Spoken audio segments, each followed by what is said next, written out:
Well, Saurabh Mukherjea joins us. Saurabh, good morning. Thank you for joining us. Saturday morning when we spoke to you, budget was not tabled. After budget, index came tumbling down like Humpty Dumpty, 1,000 points on the Sensex. And after that, we've seen a comeback of 1,000 points on the Sensex. So what is going on? I mean, somebody is getting it right and somebody is getting it wrong. On Saturday, bulls got it wrong. On Tuesday, bears got it wrong.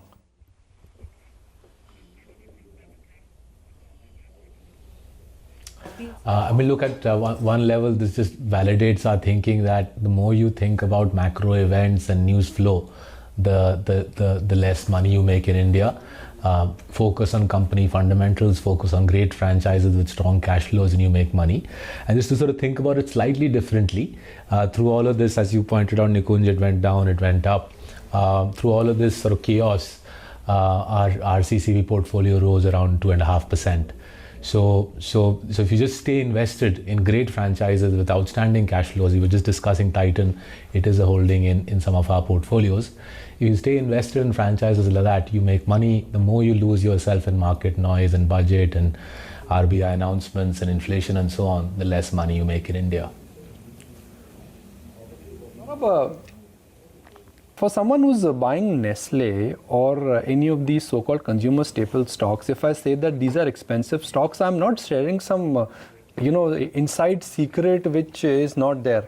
Consumer stocks or consumer staple stocks were expensive yesterday and they are expensive today also, and they are expensive based on 2-year valuation. But somebody is in a hurry to buy and chase these stocks.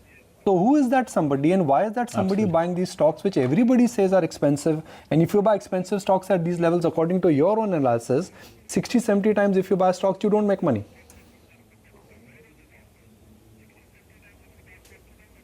Right. No, so as I've said on your program before, Nestle 20 years ago, Nestle 25 years ago was on similar PE multiples. The stock has compounded by around 20% since then. So that's if you compound at 20%, you make around 50x in 20 odd years, around 70x in 25 years, right? The other way to think about Nestle is, suppose we were having this program discussion in 95, right? What PE multiple would Nestle have had to be in 1995 for the stock to have given, say, 12-13% returns in the subsequent 25 years? The answer is, if Nestle is around 240, 250 times, that's when Nestle's compounding gets dragged down to 12-13%. At current PE multiples, if you buy Nestle, with a high degree of assurance or high degree of probability, I can say you'll end up with somewhere in the high teens. Why am I saying that? Because this company's compounding engine with around 20% earnings compounding is very strong. It stood the test of time. It's moated, that 20% compounding engine has very strong moats around it. And that's why whether it's a Nestle or a Titan or an Asian Paints or an HDFC Bank, I keep telling people the same thing. If you look at PE multiples, it does not give you a sense of how powerful the compounding franchise is. If the compounding franchise is as powerful as Nestle, 20 years ago you would have bought it the same PE multiple as it is today, and you would have made 50-60x in the interim period. Very similar point with HDFC Bank. You buy it at current price to book multiples, which look elevated, I agree. You'll make around high teens compounding on HDFC Bank, I think one can say, with a relatively high degree of assurance, right? And this is the point which I think people are missing out. What's also happening, Nikunj, is, as we saw in the budget, the country is changing quite decisively in favor of companies which have very high cash flows and pay high dividends. And that change in the stock market, I don't think too many fund managers are locking into the fact that we are changing the country, changing the ecosystem in favor of high cash generating, high dividend paying powerhouse franchises. Saurabh, what do you do with insurance? Because this was spec'd to be the sort of sunrise sector. Now with the ATC benefit getting out of the way in the budget, do you think this dip should be bought into because conceptually everyone does need insurance? Or do you think the prices haven't quite digested the impact because maybe a lot of money is going to now move out of insurance?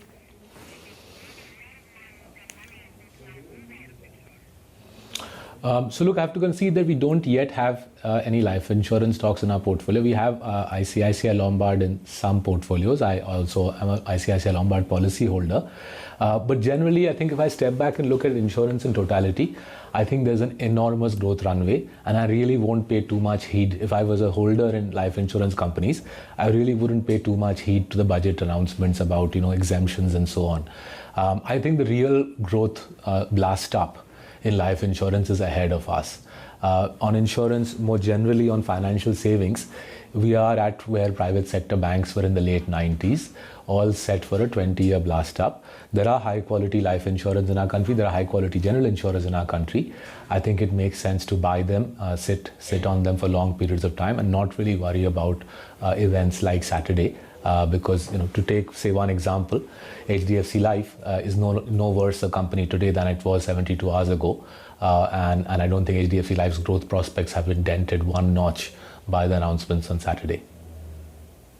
I want to go back to this point on FMCG, and this is just my personal thought. It's not a borrowed thought. I looked at commodity prices between 2010 and 2019. They have collapsed. And that led to a strong margin expansion in FMCG companies. GST came in, and for something like HUL, where margins were sub 20, they become north of 23, 24. My only fear is that margins cannot expand beyond a point because that GST fillip has kicked in, and if commodity prices they start coming higher, they also could have an impact. It could have an impact on their growth. So they'll have to compromise either on volume or on profitability. Are markets not pricing in, or markets not worried about these two realistic scenarios, which frankly could play out in the next 4-5 years?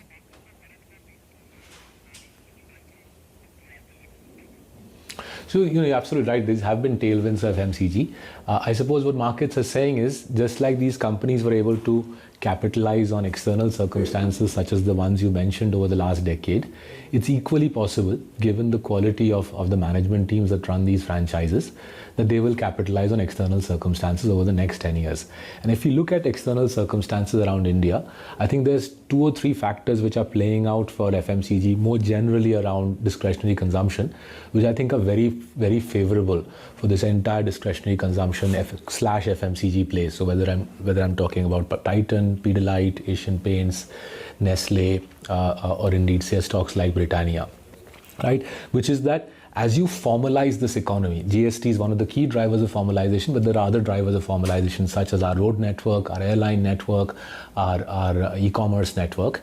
As you formalize the economy, you're handing over 30-40%, which was in the informal sector, over to an Asian Paints. So if you see Asian Paints, and I'm just using it as an example, every quarter volume growth is around 12 to 17%. Now, clearly the Indian economy is not growing at 12 to 17%. That effectively means Asian Paints is eating up the informal sector. I think something very similar is happening in, say, adhesives. Something very similar is happening in the jewelry sector. Look at Titan's numbers yesterday. And these companies that we hold are massive beneficiaries of the formalization, which I think is actually happening very fast. I don't think people realize how quickly the country is formalizing. And these companies, this entire discretionary consumption gamut, will have an immensely profitable run over the next 10 years as they formalize. Throw in further the benefit of that 15% tax rate the FM has offered if you set up a new plant under a new subsidiary. And further potentially throw in land reform, which makes it easier to buy land. And you have, I think, 3 very powerful turbochargers for discretionary consumption over the next 10 years. Saurabh, off late, what else have you been looking at? You also recently made a case that InfoEdge is a company that you see becoming a Nifty 50 company. Talk to us about the rationale behind that.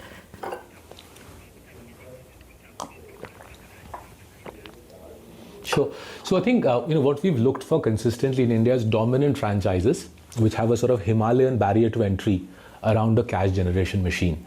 So in InfoEdge's case, it's CVs and jobs. So we spoke to lots of HR heads a year and a half ago, and wherever we would talk to a head of HR, whether it was in Bangalore or in Delhi or in Bombay, his or her point was that, look, one of the simplest things for an HR head to do is pay Naukri.com some money, get access to a mountain of CVs. And because that point is so well understood in the job seeker market, young aspirants almost always upload their CV onto Naukri.com. Immensely simple model, but a model which has seen off, I would argue, Monster, LinkedIn, the various MNC online online job providers, and thus the ability to generate cash from Naukri is the fulcrum of our business case around InfoEdge. Further, I think Sanjeev Vikchandani and the team there have shown rational capital allocation in the e-commerce area at a time when the foreign venture capital companies, one would argue, lost their lost their minds with insane valuations. So you've got a rational capital allocator generating cash from Naukri, reinvesting it relatively sensibly, and we think there's a long-term story there. This is, after all, the world's youngest demographic, and we need jobs in this country more than anything else. Info Edge, I think, is at the center of that. So it sits in some of our client portfolios, not all of our portfolios. We've also mentioned in our newsletter that we've bought Divi's labs in most of our clients' portfolios. Similar cash machine, 37-38% return on capital. The world's largest makers, something like 70% of the world's painkillers are made by Divi's. The APIs for 70% of the world's painkillers are made by Divi's. Complete lock on four of the largest APIs in the world. Immensely powerful reputation with Western Big Pharma, which relies on Divi's to make the bulk, to make several of its critical medicines, whether it's GSK, whether it's Mylan. The world's largest drug maker relies on Divi's, and as a result, Divi's has higher return on capital, higher operating margins than Indian companies which are selling their own medicines in the Western world. So again, what I would say, a CCP type franchise, strong moats, strong compounding engine, and we reckon it will potentially stand the test of time. The 4-5 big auto companies are all part of the index. If I talk about a sectoral representation, auto pretty much has a 80% representation. 80% of the auto companies are part of the index. That's where disruption is happening. Whether it is EV or electric scooters, which auto company will still remain part of Nifty 50? I mean, which will be a relevant auto company 5, 6, 7 years from now?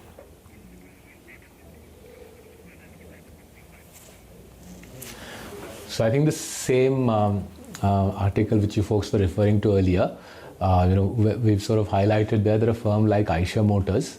Eicher Motors we think is well placed. The Royal Enfield franchise, 1.5 lakh price point type franchise, we think is a fortress franchise. It's not clear to us either the foreign motorcycles or indeed other domestic challengers can take on Royal Enfield in that 1.5 lakh segment. We find governance to be of a high standard. Both CEO and promoter have impeccable track records. This is the world's highest margin auto OEM, 25% auto operating margins for Royal Enfield. The world's highest margins auto OEM, strong balance sheet. Yes, volumes are down 10-15% over the last 6, 7, 8 months. And we also confess we don't exactly know when the turnaround in auto numbers will come. But given the sheer quality of the Royal Enfield franchise, and given the fact that they've launched new bikes, which look to be BS6 compliant, we think this is probably the most insulated company from a disruption perspective. You don't buy a Bullet because you're price conscious or you're worried about gas guzzling. You buy a Bullet as a statement of aspiration. You buy a Bullet for the power of its engine. And I think given the way the product is positioned, this looks to our mind to be the most appropriately positioned auto company going into what I agree, Nikunj, is potentially a very disruptive period for Indian auto OEMs. Is above the budget day high. Saurabh, lot of people complained, yelled, quarreled, issued, argued that okay, budget has nothing. TDT on the hand of individuals means HNI investors will have to more tax. Foreigners are getting benefits. Do you think we should not focus too much on the budget day announcements and it's time to move on? All I'm trying to ask you, Saurabh, is that is budget passé now?